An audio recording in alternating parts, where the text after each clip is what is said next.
Rate அஃபோர்டபுளாக இருக்குது, plus collection நல்லா இருக்குது. கொஞ்சம் குவாலிட்டி கொஞ்சம் நல்லா இருக்குது. அதனால் நீங்கள் எடுக்கும். இப்போ பார்த்துட்டு இருக்க ட்ரெஸ்ஸில் ப்ரைஸ் அஃபோர்டபுள் தான். Velavan stores, Usman road, T Nagar, Chennai மற்றும் தூத்துக்குடி. அவர் என்னன்னு சொல்கிறது, தம்பின்னு சொல்கிறதா, அது அப்படி நண்பர்னு சொல்கிறதா, அப்படி அழைத்தா சரியாக இருக்குமா? கல்வித்துறையில் யாரை கேட்டாலும் ஐஸ்வர்யா அவர் எனக்கு தெரியுமே அப்படிம்பாங்க. கலைத்துறையில் யாரை கேட்டாலும் ஐஸ்வர்யன் நண்பர் என்பார்கள். அரசியலில் கேட்டால் கட்சி வித்தியாசம் இல்லாமல் ஐஸ்வரி என் நண்பர் என்பார்கள். தவிர நானே உக்காந்துருப்பேன். எங்கள் நட்பை பற்றி பெருசாக நான் பறைசாற்றிக்கிறது கிடையாது. ஏன்னா எங்கள் நட்பு என்பது இவரிலிருந்து ஆரம்பிக்கவில்லை, இவரிலிருந்து ஆரம்பித்தது. ஐயா அவர்களுடன் நான் படத்தில் நடித்திருக்கிறேன். சத்யா மூவிஸ் படத்தில் நான் கதாநாயகன் என்றாலும் அவருக்கு தயாரிப்பாளருடன் மிக நெருங்கிய தொடர்பு. நான் 2ஆம் பட்சம்தான் அதில். அப்போலேருந்து தெரியும் எனக்கு அவரை. அந்த எளிமை அவருக்கு ஊட்டி வளர்த்திருக்கிறார் என்பதற்கு உதாரணம் என் நண்பர் ஐஸ்வரி கணேஷ் அவர்கள். சரி, இந்த கமலஹாசனுக்கும் ஐஸ்வரி கணேஷ் அவர்களுக்கும் என்ன சம்பந்தம்? வேல்ஸ் இன்டர்நேஷ்னல் தயாரிப்பில் நான் நடித்ததில்லை. ராஜ்கமலும் அவரும் சேர்ந்து ஒரு படமும் பண்ணதில்லை. ஆனால் என்னையும் அவரையும் சேர்த்து பிணைக்கும் அந்த நட்பின் காரணம் என்ன? அந்த பிணைப்பின் பெயர் எம்ஜிஆர். எம்ஜிஆர் அவர்கள்தான் எங்களை நண்பர்களாக, சகோதரர்களாக மாற்றினார் என்றால் அது மிகையாகாது. இது நானும் இவர் மாதிரி தான். இங்கே எனக்கு என்னென்னமோ பட்டங்கள் சொல்லி இங்கே என்ன வரவேற்றார்கள். என்னுடைய உண்மையான அட்ரஸ் என்ன என்றால், நான் சினிமாவின் குழந்தை. எனக்கு சினிமா தவிர வேறு எதுவும் தெரியாது. அந்த வழியில் அது பண்ணிக்கிட்டே இருக்கும்போது கற்றுக்கிட்டது தான் எல்லாம். என் மொழியும் என் கல்வியும் இப்பொழுது நான் பெற்றிருக்கும் பட்டங்களும் எல்லாமே எனக்கு சினிமா கொடுத்தது தான். அப்படிப்பட்ட சினிமா ஏதோ தேஞ்சிக்கிட்டே இருக்கிற மாதிரி எனக்கு ஒரு பயம் ஒரு 20-25 வருஷத்துக்கு முன்னாடி வந்தது. ஏன்னா 17 ஃப்ளோர்களுடன் கூடிய ஆசியாவிலேயே மிகப்பெரிய ஸ்டூடியோ என்று இருந்தது பார்த்து நான் எதிர் ஸ்டூடியோவிலேருந்து பொறாமப்பட்டிருக்கேன். சரவணன் சார்கிட்ட போய் சொல்லியிருக்கேன், ஏன் சார் நம்ம இன்னும் ஒரு 15-20 சொன்னால் நம்மது 20 ஃப்ளோர் வச்சோம்னா ஆசியாவிலே பெரிய ஸ்டூடியோ நம்ம ஸ்டூடியோ ஆகிடுமே அப்படின்னு சின்ன பையனாக இருக்கும்போது சொல்லியிருக்கேன். சரி, நீ பார்த்துப்பியா அந்த 10 ஃப்ளோருன்னு கேட்டார். இப்போ அந்த பொறுப்பு சுஷ்மிதா அவர்களுக்கு இருக்கிறது. நீங்கள் பார்த்துக்க போகிறீங்க. நான் பயந்து ஐயையோ முடியாதுன்ட்டேன். நான் அப்போ சின்ன வயசு தான், நானும் தைரியமாக முடியாதுன்ட்டேன். ஆனால் நீங்கள் இவ்வளோ பெரிய பொறுப்பை ஏற்றுக்கிட்டு இருக்கீங்க. உங்கள் அப்பா காதில் கிசுகிசுத்துக்கிட்டு இருந்தேன். இன்னும் அமெரிக்கன் ஸ்டூடியோஸ் எல்லாம் நீங்கள் போய் பார்க்கணும், அதையெல்லாம் இங்கே கொண்டு வரணும். நான் பார்த்த அந்த 17ங்கிற அந்த நம்பரை தாண்டிட்டார், 20 போட்டார். இங்கே ஆசியாவின் மிகப்பெரிய ஸ்டூடியோ இன்று இங்கே இருக்கிறது. அது இங்கே இருப்பது நியாயம்தான். காரணம், த பேன் இண்டியா மூவி என்பதை துவங்கியதே சென்னை தான். இங்கே எத்தனை படங்கள் எடுத்துக்கொண்டிருந்தார்கள் என்று. இதுதான் hub, pan India film making hub என்றால் அது சென்னை தான். மும்பையிலும் பெரிய ஒரு இண்டஸ்ட்ரி இயங்கிக் கொண்டிருக்கிறது என்றாலும் அவர்கள் அந்த மொழியில் மட்டுமே படம் எடுப்பார்கள், அவர்கள் மொழியிலேயே படம் எடுப்பார்கள். ஆனால் இங்கே ஏவிஎம் ஆகட்டும், மற்ற ஸ்டூடியோக்களாகட்டும், நிறுவனங்களாகட்டும், இயக்குநர்களாகட்டும், பல மொழிகளில் இங்கிருந்து படம் தயாரித்து அங்கு சென்று கொடி நாட்டி வந்தவர்கள். உலகத்தின் அதிகமான சினிமாக்களை தயாரிக்கும் இந்த நாட்டில் இப்படி ஒரு இடம் இருக்க வேண்டியது அவசியம் என்பதை ஒரு அரசு முடிவு செய்யாமல் தனி மனிதர் முடிவு செய்திருப்பது பாராட்டுக்குரியது. இதை நாங்கள் அல்லவா செய்திருக்க வேண்டும் என்று இங்கே இருக்கும் சினிமாக்காரர்கள் எல்லோர் மனதிலும் தோன்றியிருக்கும். அதற்கு நான் விதிவிலக்கு அல்ல. எத்தனை படம் பண்ணியிருக்கோம், எவ்வளோ சினிமாவை பற்றி பேசுகிறோம். இந்த மாதிரி ஒரு இடத்த கட்டணும்னு நான் பேசி தான் இருக்கேன், செய்யவே இல்லையே. செஞ்சிட்டாரு, சரி நான் செஞ்சான்னு அவர் செஞ்சான்னு இங்கே வந்து வேலை செஞ்சுட்டு போகிறேன். இல்லை இன்னும் 2 கொத்தி விளக்கு ஏற்றி வைக்க சொன்னால் வந்து ஏற்றி வச்சுட்டு போகிறேன். ஏன்னால் சினிமாவுக்காக ஏற்றி வைக்கும் விளக்கு அது. அதனால்தான் நான் இந்த ஃபங்க்ஷனுக்கு வந்தேன். ஐயா அமைச்சர் அவர்கள், என் மத்திய அமைச்சர் கூட நாட்டின் கடமைக்காக இங்கே வரவில்லை. அதிலும் பெருமை தமிழகத்தில் இருக்கிறது. 6 நிதி அமைச்சர்களை இந்தியாவிற்கு தந்த பெருமை தமிழகத்திற்கு உண்டு. ஆக நம்ம தமிழ்நாட்டை சும்மா ஈஸியாக இடம் போட்டுற முடியாது. அதற்கு இப்படி ஒரு இடம் வேண்டும். நாம் பெருமையாக மார்தட்டி சொல்லிக்கொள்ள ஒரு அட்ரஸ் வேண்டும். அந்த அட்ரஸ் இதுவாக இருப்பதில் எனக்கு பெருமை. காரணம், முதலாளியே எனக்கு பர்சனலாக தெரியும். அதான் அது நான் செய்ய வேண்டியதை நீங்கள் செய்ததாக நினைக்கிறேன். ஒரு சகோதரன் செய்ய மறந்ததை, இயலாமல் போனதை இன்னொரு சகோதரன் செய்திருக்கிறார் என்றே நான் பெருமையாக அதை நினைத்து கொள்கிறேன். இங்கே இன்னும் நிறைய வர வேண்டும். அதை நடத்துகிறவங்க கிட்ட தான் அதை பேசணும். ஆமாம், நிறைய இங்கே நாம் சினிமாவை கற்றோம். எங்கு கற்றோம் என்று சொல்ல எனக்கு தெரியவில்லை. நான் ஏவிஎம்மில் கற்றுக்கிட்டேன். அடுத்து இங்கே இருக்கார், நான் எங்கே கற்றுட்டேன்னு சொல்கிறது நடராஜன் சார் இருக்கார். அவ்வளோதான் எனக்கு இன்ஸ்டிடியூஷன். இவங்க 2 பேரும் கிடைக்காம இருந்திருந்தால் நான் என்ன பண்ணியிருப்பேன்னு யோசிச்சு பார்த்தா கொஞ்சம் கால் நடுக்கமாக தான் இருக்குது.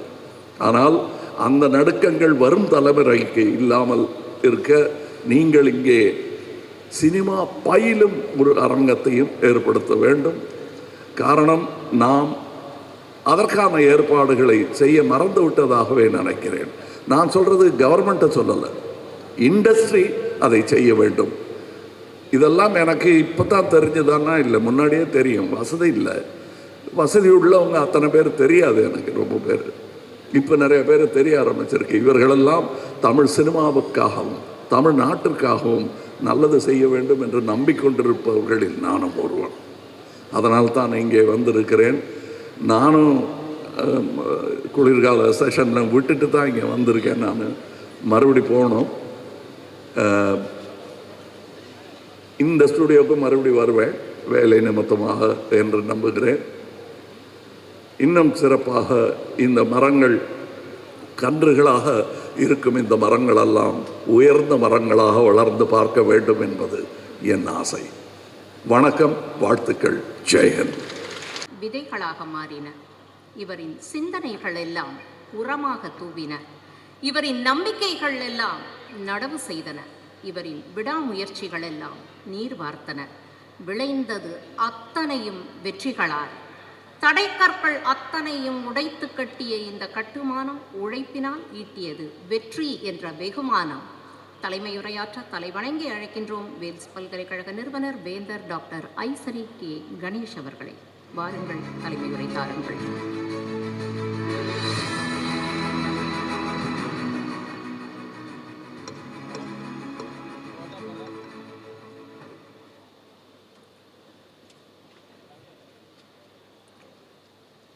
அனைவருக்கும் வணக்கம். வேல்ஸ் குழுமத்தின் சார்பிலே இங்கே நடைபெற்று கொண்டிருக்கும் இந்த இனிய விழாவிற்கு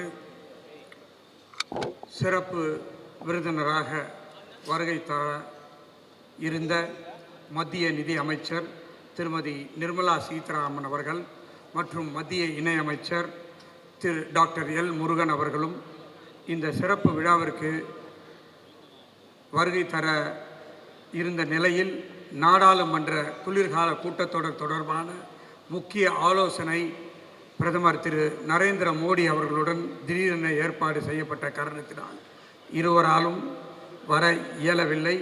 இருந்த போதிலும் இருவரும் வேல்ஸ் குழுமத்திற்கு அவர்களின் வாழ்த்துக்களை தொலைபேசியின் மூலம் தெரிவித்துள்ளனர்.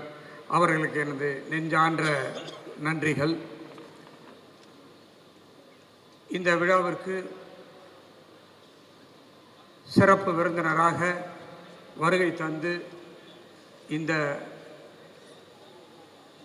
வேல்ஸ் ட்ரேட் அண்ட் கன்வென்ஷன் சென்டரை திறந்து வைத்திருக்கிற மாண்புமிகு திரு தங்கம் தென்னரசு அவர்கள், நமது மாண்புமிகு தமிழ்நாடு முதலமைச்சர் திரு மு.க. ஸ்டாலின் அவர்களின் தலைமையிலான அமைச்சரவையில் நிதித்துறை மற்றும் சுற்றுச்சூழல் காலநிலை மாற்றத்துறை அமைச்சராக சிறப்பாக செயலாற்றி வந்து கொண்டிருக்கிறார்.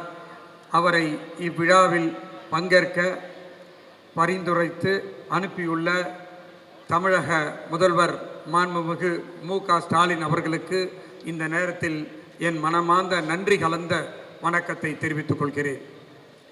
நிதி மற்றும் சமூக நலன் இரண்டும் இணையும் சமநிலையான பட்ஜெட் நிர்வாகம் தமிழ்நாட்டின் பொருளாதார வளர்ச்சி விகிதம் 11.19% உயர்ந்துள்ளது. 12 ஆண்டுகளுக்கு பிறகு இரட்டை இலக்க வளர்ச்சியை பெற்று தமிழகம் பொருளாதார வளர்ச்சியில் பெற்ற மாநிலமாக திகழ்ந்து வருகிறது.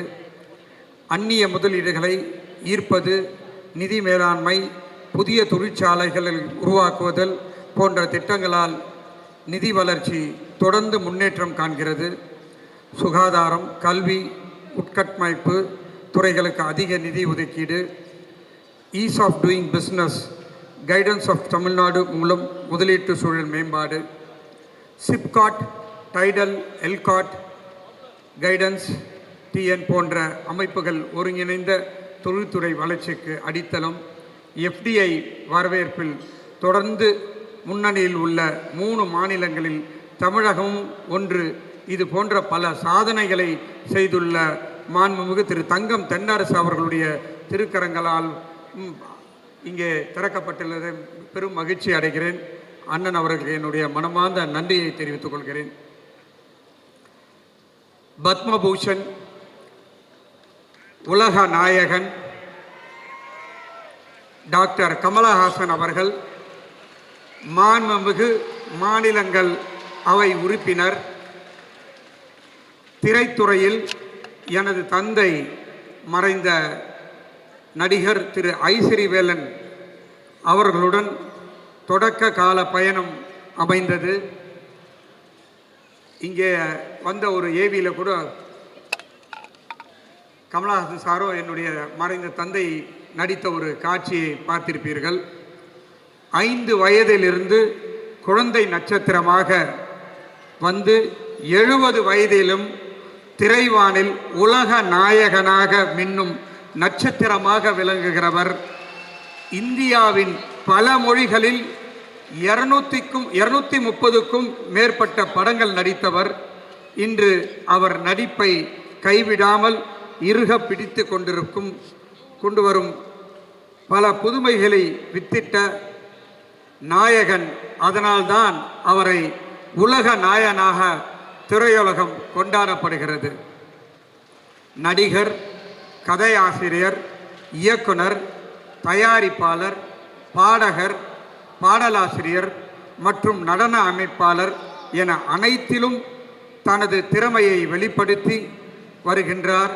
தமிழ் மற்றும் இந்திய சினிமாவிற்கு புதிய தொழில்நுட்பம், புதிய சிந்தனை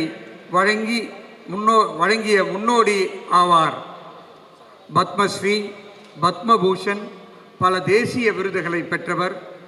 மக்கள் நீதி மையத்தின் நிறுவனர். மேலும் ராஜ்யசபா உறுப்பினராக பொறுப்பேற்றுள்ள அவரது பணி சிறக்க நம்முடைய எல்லோருடைய வாழ்த்துக்களையும் இந்த இனிய நேரத்திலே தெரிவித்துக் கொள்வதிலே மற்ற மகிழ்ச்சி அடைகிறேன். ஐயா அவர்கள் வன்முறைக்கு தந்ததற்கு மிக்க நன்றி நன்றி நன்றி.